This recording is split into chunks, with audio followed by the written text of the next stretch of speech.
welcome to Hear from a Hero, the show that highlights individuals who have made a positive impact within our community by embracing the American Red Cross fundamental principles of humanity, impartiality, neutrality, independence, volunteer service, unity, and universality. And we will go over all of these in future episodes so that the community can have a better idea of what this means as a Red Crosser. I'm your host, Matthew Riddle. I proudly serve as the executive director for the South Central chapter of the American Red Cross. And today we're going to talk about diversity and inclusion with Dr. Obi from Ohio University. We'll discuss the ins and outs of his experiences and what led him to become a Red Cross volunteer. Dr. Obi was born in Nigeria in the very late 60s and came to the United States in early 2000s. He's a longtime resident of Munster, Indiana, which he considers his adopted hometown, and currently resides in Chillicothe, Ohio.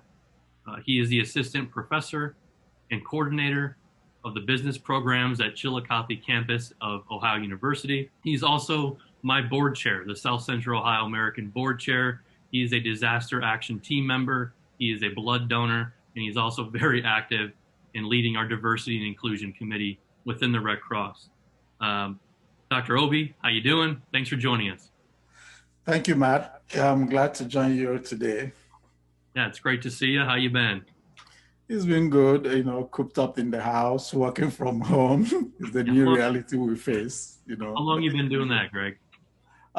Since spring of 2020, as you know, due to the COVID, the university went, virtual, and we've been on virtual support and virtual learning since then, the spring of 2020. That should be about March of 2020. Well, hopefully we all get through this soon and we're back to meeting in person. I have not met you in person, Greg. So for everyone listening, we have been building this chapter since April. It's a new chapter, and we've been doing it virtually. So the day I get to shake your hand, Dr. Obi, is a great day for all of us. So I'm excited about that. So let's get into a little bit of your background. You're born in Nigeria. Your family's from there. And I just kind of want to go over, just to put context on this for everyone listening. You grew up or were born during the Nigerian Civil War, which is known as the Biafran War, which was July 6, 1967 through January 13th, 1970. Very dangerous, very violent war. And there is some Red Cross history within that. But what do you remember? If you don't remember anything, what has your family told you about that time, and how the Red Cross possibly helped you out? Well, thanks, Matt. Like you rightly said, I was born right in the middle of it, so I don't have any memory of what happened during the Civil War. However, I've had so much stories from my older siblings, older family members. The one of the stories that stuck with me was my mom having just given birth to me and my twin sister. And a few minutes after, there was an air raid. Oh, geez. So, and everybody had to be evacuated from the hospital building, and they all went into the bushes to hide. And a couple of feet away from her, a bombshell exploded, so. But on the good path, because my dad worked at a brewery company that had a lot of trucks and vans. So many of those were converted to support the human efforts, So stories were about the Red Cross in Nigeria and the Catholic charities, Caritas, being able to support families with food, rations, and all those. So the brewing company, Golden Guinea Breweries in Omaha back then in the Southeast, supplied their vans and trucks to help move these commodities. So to a large extent, my family and many other families in the Biafran region is really most of the southeast of Nigeria that wanted to secede from the rest of Nigeria. Supply, food, and shelter was provided by the Red Cross and Caritas. And what made that even harder is that Nigeria was blocking food and supplies. Yes, to your people. Yes, it was said that one of the ministers then, I think Minister of Economics or something, had said that hunger was a legitimate instrument of warfare. Yep. So they blocked the wharf to stop food from coming into the region, so. Yeah, and when you just think about uh, the violence and where the Red Cross comes in internationally, on June 5th, 1968, the Nigerian army shot down a The Red Cross plane. plane, and it was in the middle of broad daylight. And I know that made world national news as I went back to do some research. And it killed three ICRC relief workers, just to put some context on this conflict. But moving through that, Greg, is there what have you taken from that background, that history, into your everyday life when you came to America in the early 2000s? I've always been, I would say, I often describe myself as an outsider, insider. Being privileged to be an American citizen, but also having been born and lived a lot of my adult life outside of the US, traveled extensively through Europe and Asia. I tend to be a little more appreciative of what is the everyday common benefits of living in this nation.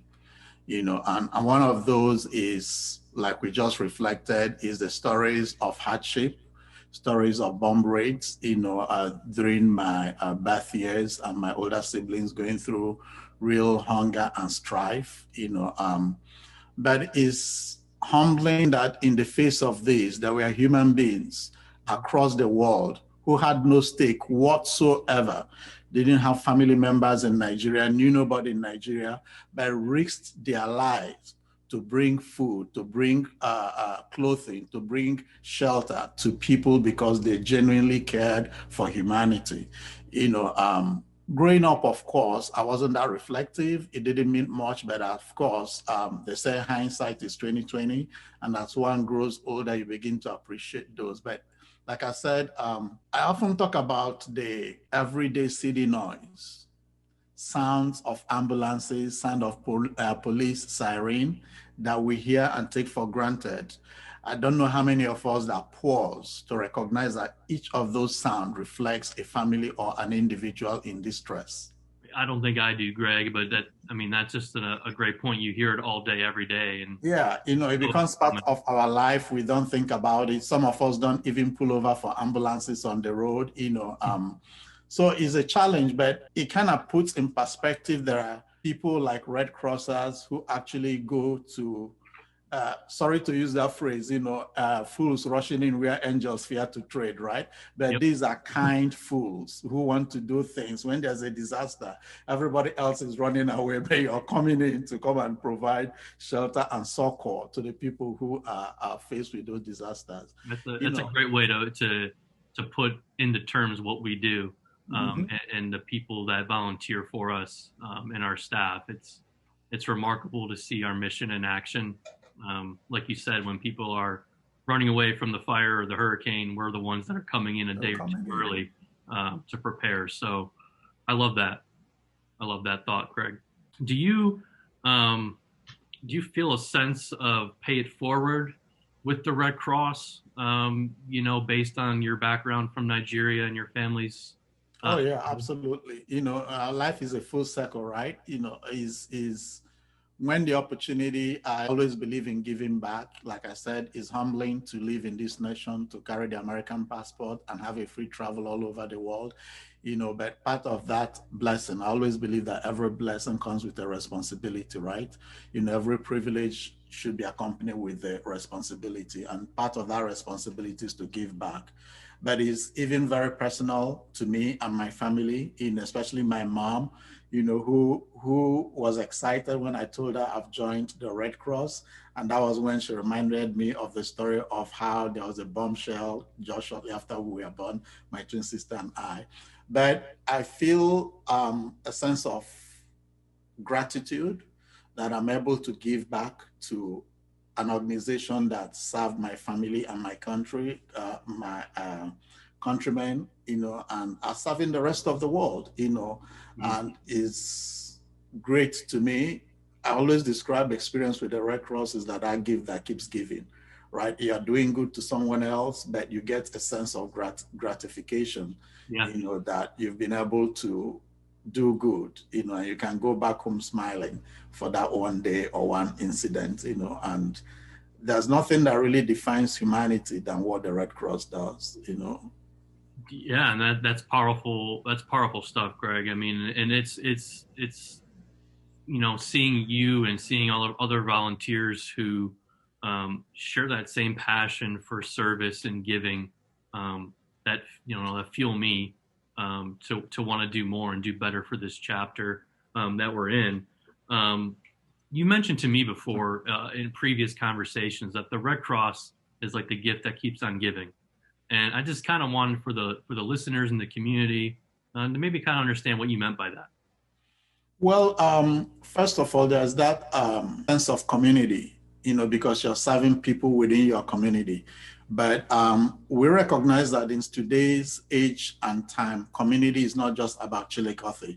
We live in a globalized world, right? And that events outside your community impacts what happens in your community, and that things within your community impacts on what happens the rest of the world. Therefore, as a DAT volunteer, even if you're sent to Louisiana, or when the nation was or the world was okay, went on international volunteer, you're actually still contributing to your community. But most importantly is that part of being a Red Crosser are the many free trainings that you receive. And as an educator, one of the things I always tell people is that education is one thing nobody can take away from you once you get it, right? So I can give you a shirt to wear or give you a pair of pants.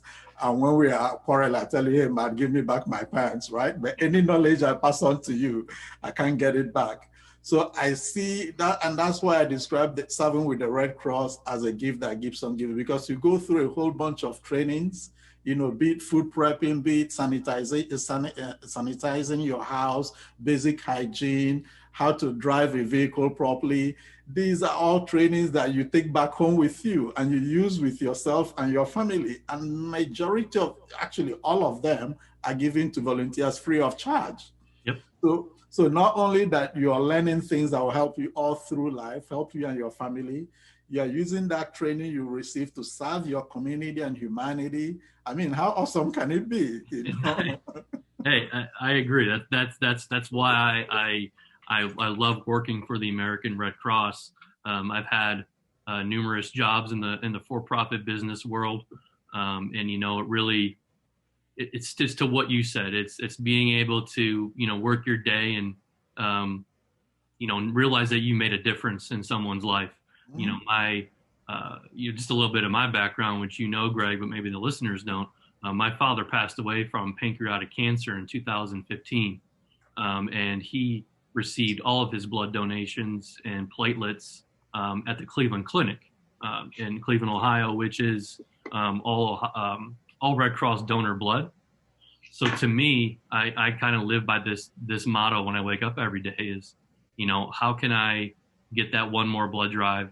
How can I get that one more volunteer who might get that blood drive? Absolutely. So that the family, if some family has someone who's battling cancer, that the blood that I get for them can maybe help them spend more time with their loved one like I have. I'm grateful that I had more time with my dad because of chemo and blood treatments and plasma treatments. So that's really my mission is just to remember him, probably how you remember your background. And absolutely. Everybody can be a part of the Red Cross. Everybody has a Red Cross story. I truly believe that. If you really let me add this, Matt, and let me add this to our listeners. You don't have to have had a personal disaster to appreciate what the Red Cross does, right? So we happen to be unique in the sense that you and I have had direct benefit from Red Cross before now.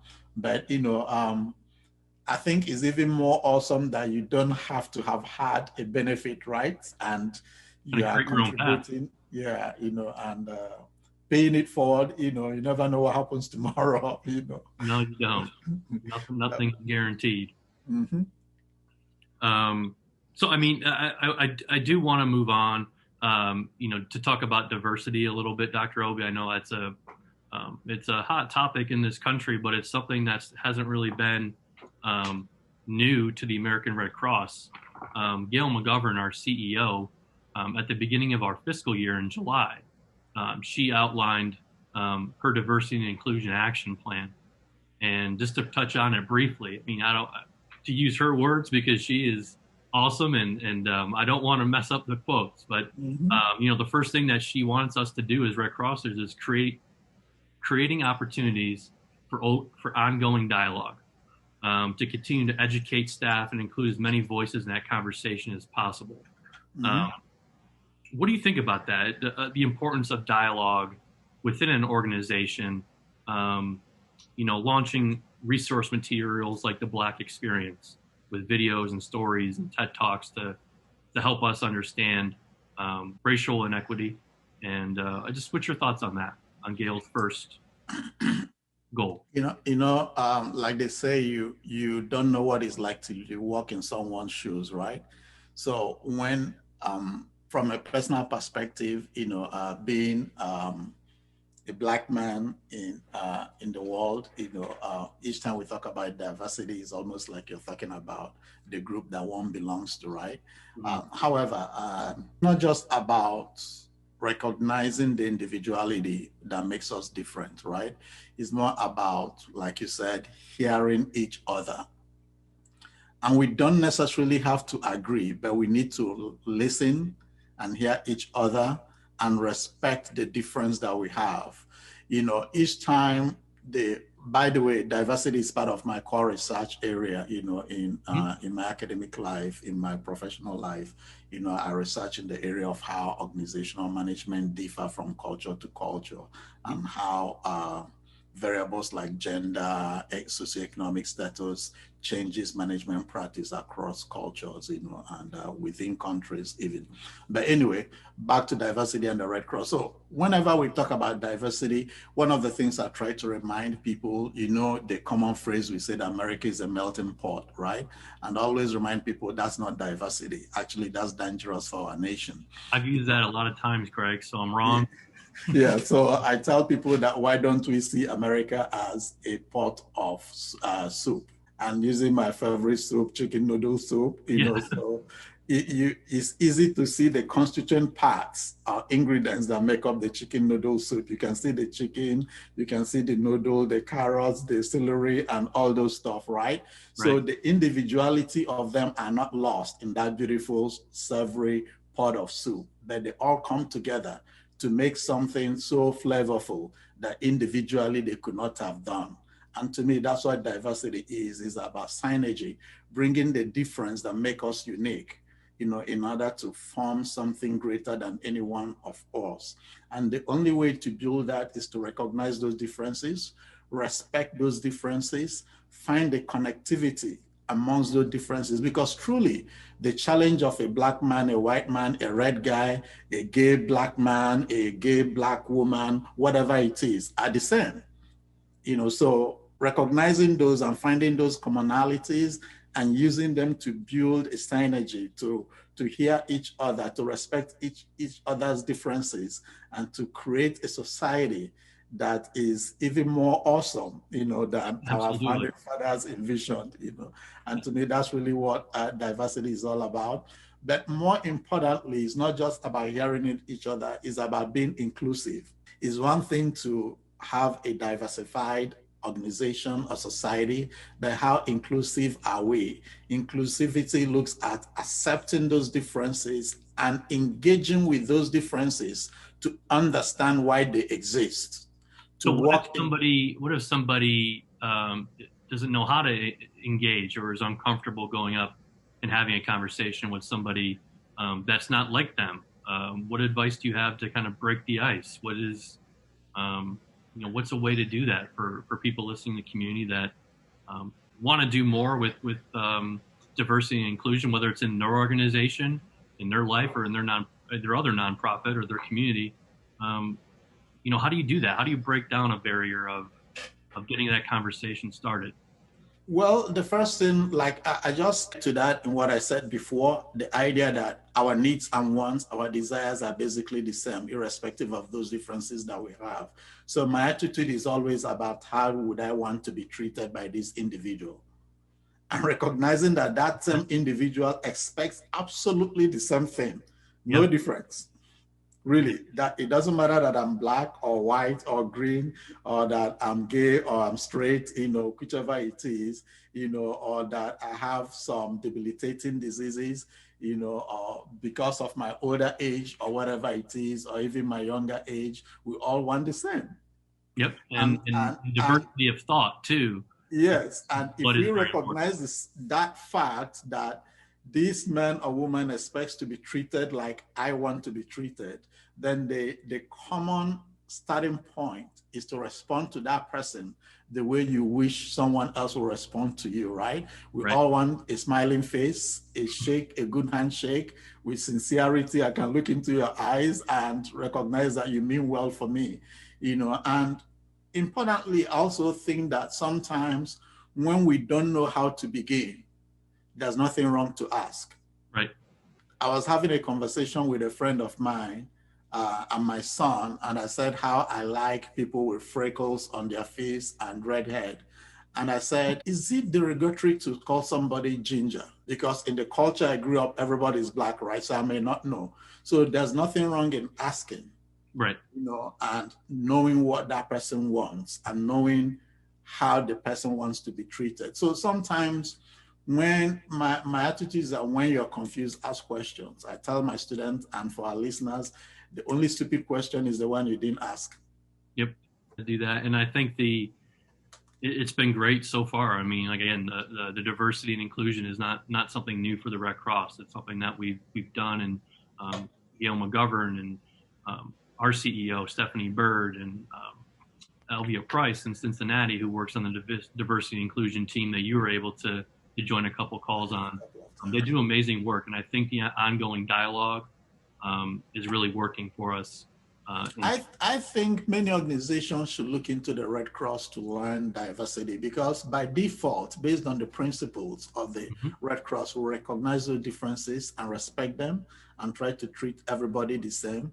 But more importantly, in my short experience with the Red Cross has done a better job at even identifying those unknown differences because it's easy to talk about gender differences, it's easy to talk about racial differences, it's easy to talk about sexual orientation, but even within those minor groups, there are also differences we don't recognize, maybe age, education level, maybe socioeconomic power, maybe health, may even create a diversity because the truth of the matter is that what a 50 plus Black man with a doctorate degree but doesn't have a heart problem is different from what I have. So understanding those minute differences and how those minute differences influence our behavior and our thoughts and influence the things we desire and what we want. I think the Red Cross has done a good job of trying to recognize those minute differences and using it to serve our community. You and I talked about how to start generating blood donation for very minority groups within our chapter areas. And we talked about the fact that minority group is not just about race, right? It's also about so many variables that both known and unknown that we have to start exploring, right?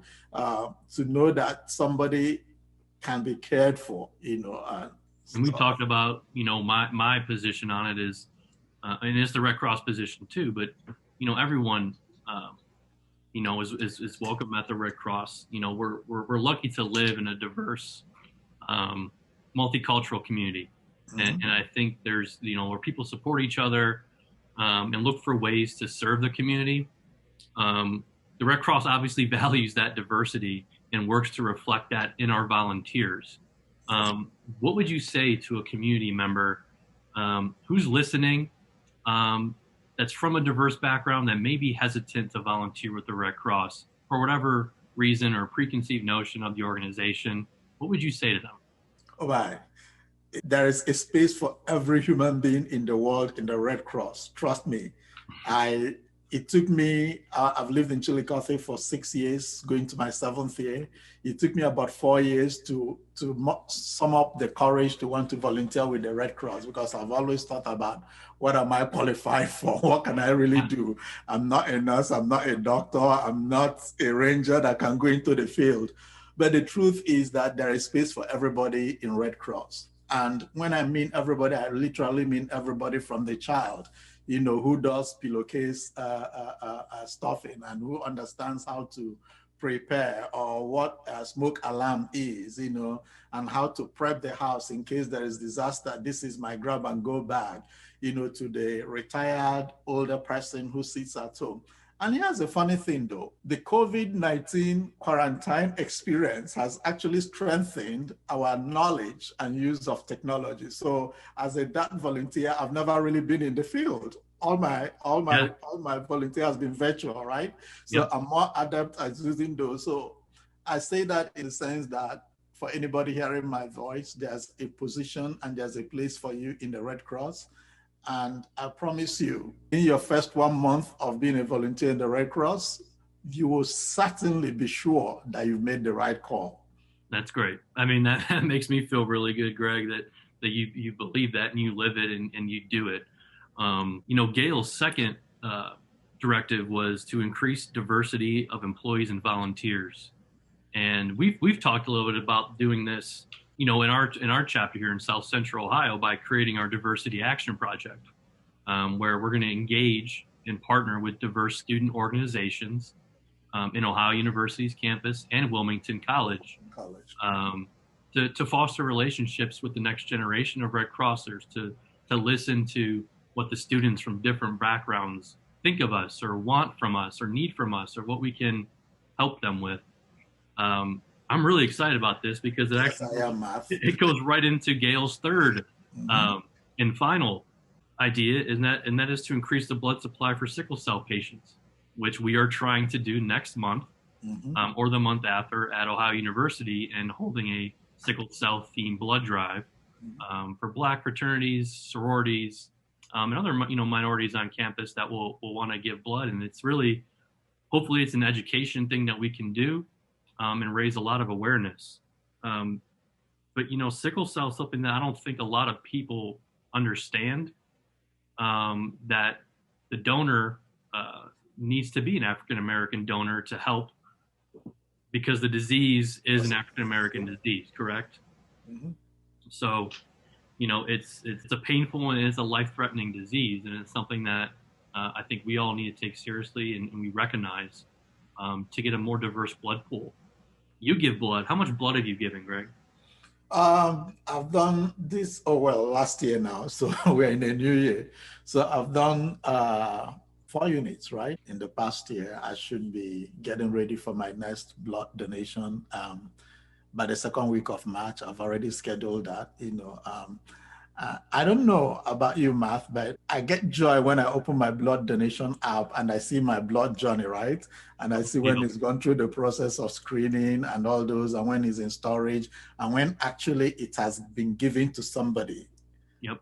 I wish we could find out the actual person and their story, but again, I'm not sure I want to know the person, because I think to a certain extent, it removes sense of humility from it.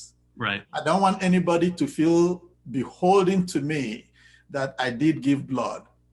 It's given to me free of charge from God, and giving it to help my other brother or sister who might live somewhere. I do remember my first donation for the last year ended up somewhere in Louisiana or so, and it's just humbling to know that I've only passed through Louisiana on my drive once to Texas, and spent 1 night in the hotel. I really don't even know anybody in Louisiana, but to recognize that my little Power Red donation made a difference to somebody's life there is awesome.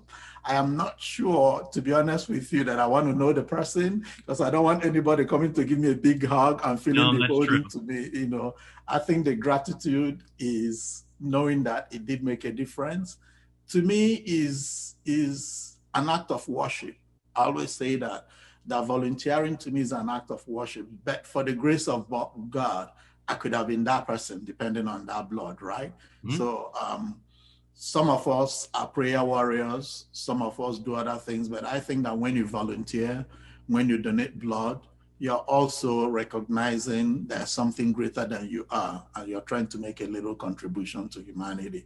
I see it as an act of worship, Yeah, it's it's almost I'm almost speechless to even respond to that, because it just makes so much sense to what we do. And and for the listeners, again, if you give blood to the American Red Cross and you download the Blood Donor app, you will be able to see where your blood goes. Right now, within our chapter, as we're building this thing, we have 10 counties that are inside the South Central chapter, and we're growing and we're building. And inside of those South Central is 10 counties are Athens, Vinton, Ross, Fayette, Clinton, Highland, Adams, Fairfield, and Pickaway County. Greg, am I missing one possibly? I don't think you are. I'm trying to look at mine. Cool. So what I'm trying to say to the audience is we're still looking for board members. We're looking for community volunteer leaders. We're looking for people that get inspired from this podcast, get inspired from the words of Dr. Obi, and want to be involved. And at the end of the show here, when I wrap this up, I'll give you guys some ways to get involved and get in touch with me. And as this is post on Facebook, we'll have some opportunities for you guys to possibly reach out to me or Dr. Obi to further ask questions and go from there. So we did it. Dr. Obi is our first podcast. I thank you so much for everything you do. You've made a tremendous impact on my life. Your wisdom, your friendship really does motivate me every day to be better. And I'm not just saying that. It's a pleasure to know you. And I thank you for doing this. Thank you so much, Matt. It's amazing to build such a strong friendship virtually. I know. Most people won't believe that like you said earlier, you and I have not met, but we've been together, have built so much good friendship that we seem to have known each other all our lives. It feels like it's been a while. And I think that's a reflection of that spirit the Red Cross brings, right? Unity and a common purpose. It's been really, really humbling that this little kid from Nigeria that's trying to make a little difference in the community, and I'll encourage all our listeners, especially the younger ones, because I think the more we have younger volunteers in high school, in colleges that come in, if you're retired and you're wondering what to do with your time, hey, we have a bunch of stuff we can do together. If you're working and you have that little 1 hour you can give up for a week, there's something for you to do in the Red Cross. So get in touch with Matt or myself. That's really something that you can do for your community and the world in general. Thank you, Matt. I'm honored to be part of this first podcast. Absolutely. And next week, I have the pleasure of sitting down with Columbus, Ohio Executive Director Corey Paul. Corey and I are going to talk about his service to our country before he joined the Red Cross, and also dive a little bit into his latest deployment, which was in California for the wildfires a couple months ago. He has some amazing stories from that. If you want to recommend a friend, a colleague, a community member for a future episode of Hear from a Hero, you can either post in the comment section here on Facebook or email me directly at matthew.riddle@redcross.org. That's matthew.riddle@redcross.org. And special thanks to Ohio University intern Kelly Cardam for helping produce today's show. Put good into the world, and good will come back to you, my friends.